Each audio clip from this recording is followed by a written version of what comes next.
রাতে ঘুমাতে যাওয়ার আগে ফ্যান লাভলি আর হলুদ মিশিয়ে ত্বকে লাগান। এতটা উপকার আসবে যা কল্পনাও করতে পারেন না। হাই এভরিওয়ান, বিউটি টিপসের সবাইকে স্বাগতম জানাচ্ছি নতুন আরও একটি ভিডিও দেখার জন্য। আজকে দেখাবো কিভাবে ফ্যান লাভলি দিয়ে আপনি গোল্ড ফেসিয়ালের মতো ত্বক পেতে পারেন। রাতে ঘুমাতে যাওয়ার আগে সপ্তাহে একদিনও যদি ট্রাই করেন অনেক ভালো উপকার পাবেন। তাই স্কিপ না করে সম্পূর্ণ ভিডিওর সাথে থাকবেন। আশা করছি অনেকের উপকারে আসবে এবং অনেক বেশি ভালো লাগবে। ভালো একটি কমেন্ট করবেন ভিডিওর মাধ্যমে। কেমন টিপস পেতে চান ভিডিওর মাধ্যমে জানাবেন। এখানে একটি ফ্যান লাভলি পুরাতন নিয়ে নিচ্ছি, এটা একবারে শেষ তাই কেটে নিয়েছি।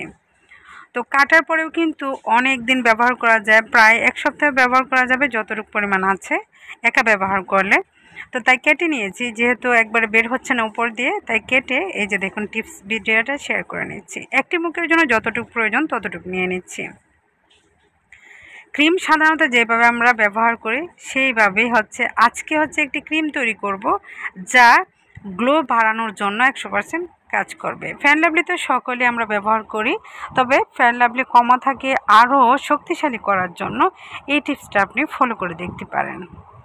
তো যতটুকু একটি মুখের জন্য প্রয়োজন নিয়ে নিচ্ছি। এখন নিয়েছি সামান্য একটু হলুদ, এখানে কস্তুরী হলুদও ব্যবহার করতে পারেন। তো আমি নর্মাল শুকনা হলুদটাকে গুঁড়া করে নিয়েছি রূপচর্চার কাজে ব্যবহার করার জন্য।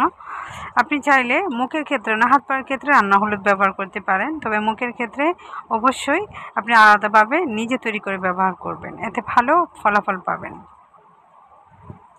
এখন এটার সঙ্গে মিশিয়ে নিচ্ছি অলিভ অয়েল। অলিভ অয়েল ত্বক অনেক বেশি সফট রাখে, দাগ দূর করে এবং ত্বকের অনেক ধরনের সমস্যা থেকে আপনাকে রেহাই দিতে পারে। তো এইখানে কয়েক ফোঁটা পর্যন্ত আমি অলিভ অয়েল দিয়েছি। অলিভ অয়েল দেওয়ার পরে ভালোভাবে মিশিয়ে নিতে হবে। মিশানোর পর এই ক্রিমটা সমস্ত মুখে মাসাজ করে লাগিয়ে রাখতে হবে সারা রাতের জন্য। রাতে ঘুমাতে যাওয়ার আগে এই টিপসটা যদি আপনি ফলো করেন আপনার মন চাইবে প্রতিদিন করার জন্য। তো এই টিপসটা আপনি হাতে সময় থাকলে বা আপনার যদি ভালো লাগে প্রতিদিন করতে পারেন। প্রতিদিন করলে আপনার ক্ষতি হবে না, আরও বেশি ভালো উপকার পাওয়া যাবে। আর আপনার যদি সময় না থাকে বা ভালো না লাগে সপ্তাহে একদিন হলেও ট্রাই করবেন।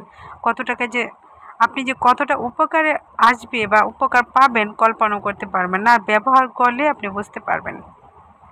সাধারণ ক্রিম যেভাবে মুখে মাসাজ করে লাগিয়ে রাখি তার থেকে একটু ঘনত্ব ভাব বেশি থাকবে, মুখে একটু ঘন ঘন থাকবে, মানে বোঝা যাবে যে মুখে কিছু দিয়েছেন, সেরকম অবস্থায় থাকবে। বেশি বেশি দিয়ে আপনি মুখে লাগিয়ে রাখবেন। তো যতটুকু পরিমাণ আমি তৈরি করেছিলাম একটি মুখে ব্যবহার করার ক্ষেত্রে মানে অনেকটাই পারফেক্ট হবে। তো আমি আমার হাতে আপনাদেরকে মাসাজ করে লাগিয়ে নিচ্ছি।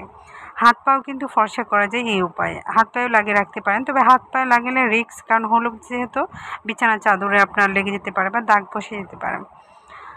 এই যে দেখুন, শুধু শীতেই যে আমরা হলুদ ব্যবহার করব, তেল ব্যবহার করব সেটা কিন্তু নয়, গরমেও কিন্তু অনেকভাবে টিপস ফলো করে আমরা তেল ব্যবহার করতে পারি। যেমন সরিষার তেল, অলিভ অয়েল তেল, নারিকেল তেল ত্বকের জন্য কিন্তু অনেক বিশেষ উপকার করে থাকে। আপনি যখন তৈরি করবেন সাথে সাথে ব্যবহার করার চেষ্টা করবেন। এটা মিশিয়ে রাখবেন 1 থেকে 1.5 ঘন্টা বা পরের দিন ব্যবহার করার জন্য রেখে দেবেন না, এতে কার্যকর ভূমিকা আপনি ভালো পাবেন না। সাথে সাথে তৈরি করে সাথে সাথে আপনার ত্বকে লাগিয়ে রাখবেন। আশা করছি আজকে ভিডিওটা অনেকের কাছে ভালো লাগবে বা উপকারে আসবে, তাই ভালো একটু কমেন্ট করবেন। কেমন টিপস ভিডিও পেতে চান কমেন্টে জানাবেন। আপনাদের কমেন্টের উপর ভিত্তি করে ভিডিওগুলো বানানোর চেষ্টা করব। কে কোন জায়গা থেকে আমার ভিডিওগুলো দেখছেন কমেন্টের মাধ্যমে জানাবেন। দেখুন হাতে মাসাজ করে লাগিয়ে নিচ্ছি। তো আজকের মতো এখানে বিদায় নিয়ে নিচ্ছি। নতুন কোনো ভিডিওতে আবারও দেখা হবে। সবাই সুস্থ থাকবেন, ভালো থাকবেন। আল্লাহ হাফেজ।